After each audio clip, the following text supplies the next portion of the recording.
took one image. Not a hack system, not a stolen fortune, not an army of bots. Just a single fake photograph of a dramatic disaster that had never actually happened, posted online one ordinary morning. Within minutes, that image spread across social media, got amplified by accounts that looked official, and reached the one audience that reacts to fear faster than any human can think. The automated systems that trade on the world's financial markets. And the markets flinched. In a matter of minutes, a measurable dip rippled through, and billions of dollars in value briefly, momentarily vanished into thin air, all reacting to an event that did not occur, captured in a photo of something that was never real. Now here is the detail that should genuinely unsettle you. The part that turns this from a curiosity into a warning. That fake image was not a masterpiece. Look closely, and the flaws were there. The strange blurring, the details that didn't quite add up, the telltale weirdness of a cheaply generated fake. It would not have fooled a careful human being studying it calmly. And yet it moved the most sophisticated money machine humanity has ever built in seconds. Tonight, we're going to unpack exactly how something so crude fooled something so powerful, because the mechanism behind it is now aimed at all of us, every single day. The first thing to understand is the most counterintuitive. The image didn't have to be good. It only had to be fast. In the old world, a convincing lie took effort, skill, and time to build.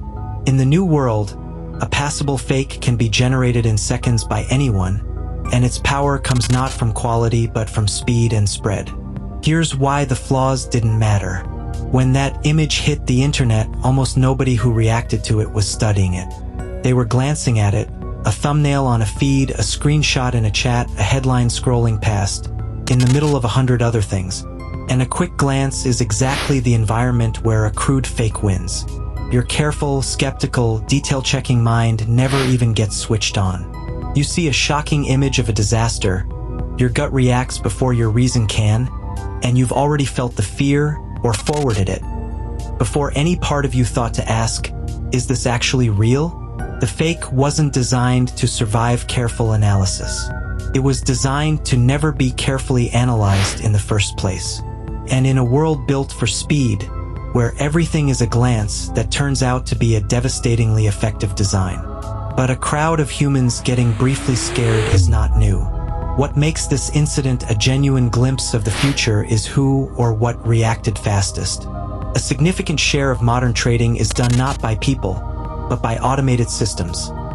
Algorithms designed to scan the flood of online information, detect signals, and buy or sell in fractions of a second, far faster than any human could.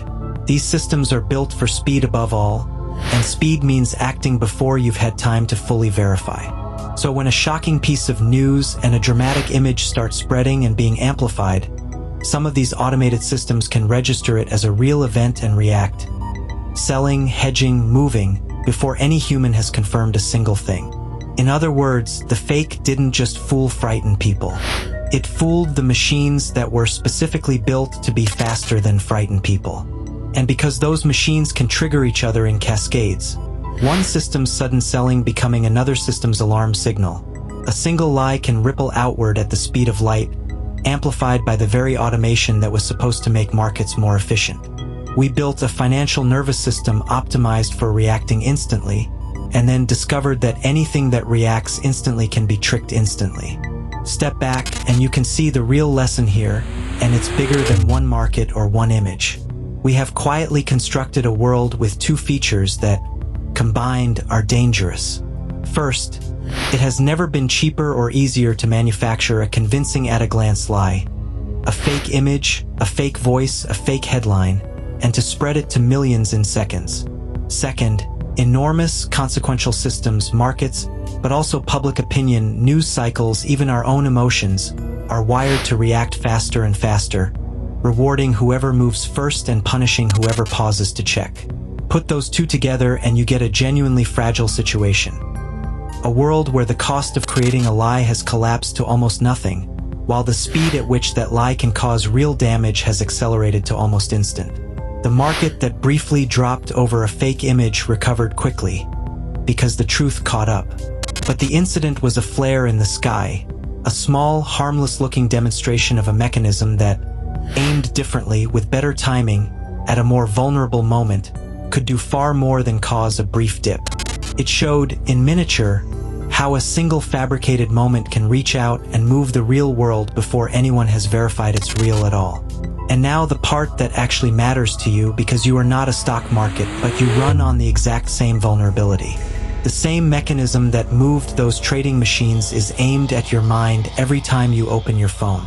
A shocking image, an outrageous headline, a clip designed to make you furious or afraid. It works on you for precisely the same reason it worked on the market. It's built to trigger your instant, emotional gut reaction before your slow, careful, verifying mind can catch up.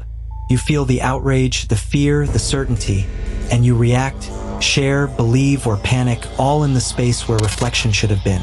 The fake image didn't beat the market's intelligence. It beat its speed, slipping past before verification could happen.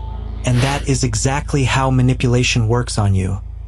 Not by defeating your judgment, but by racing ahead of it. Which means the single most powerful defense you have is almost absurdly simple, and it is the one thing this entire fast world is engineered to stop you from doing. It's the pause. The deliberate, boring, unglamorous half-second in which you refuse to react to something shocking until you've asked one question. Is this actually real, and how would I know? The machines couldn't pause. That's why they were fooled. You can. That's your advantage.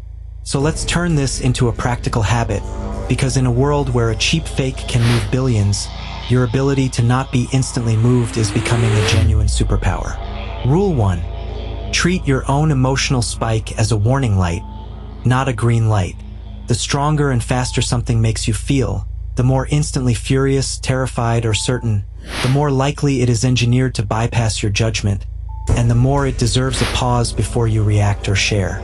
Strong emotion is not proof that something is true. Increasingly, it's a signal that something wants to move you fast. Rule 2. Remember that a glance is where fakes live. Anything important enough to react to is important enough to look at twice, to check the source, to ask whether it's been confirmed by somewhere reliable, to notice if the only evidence is a single dramatic image with no solid grounding underneath it. Rule 3. Assume the ease of the fake. We now live in a world where a convincing at-a-glance image, voice, or video of almost anything can be conjured in seconds. So, I saw it with my own eyes is no longer the proof it used to be. Seeing is no longer believing. Verifying is. The billions that briefly vanished over a bad fake image are a gift, in a way, a cheap, early, harmless lesson about the world we now live in. The market's recovered, but the mechanism is permanent, and it is pointed at every one of us all the time. So let me leave you with this. The next time something online hits you with a jolt of instant fear or outrage and a shocking image, and every part of you wants to react right now, can you be the one thing the machines couldn't be? Can you pause and ask whether it's real before it moves you? Tell me in the comments about the last time you almost got fooled. I read every single one.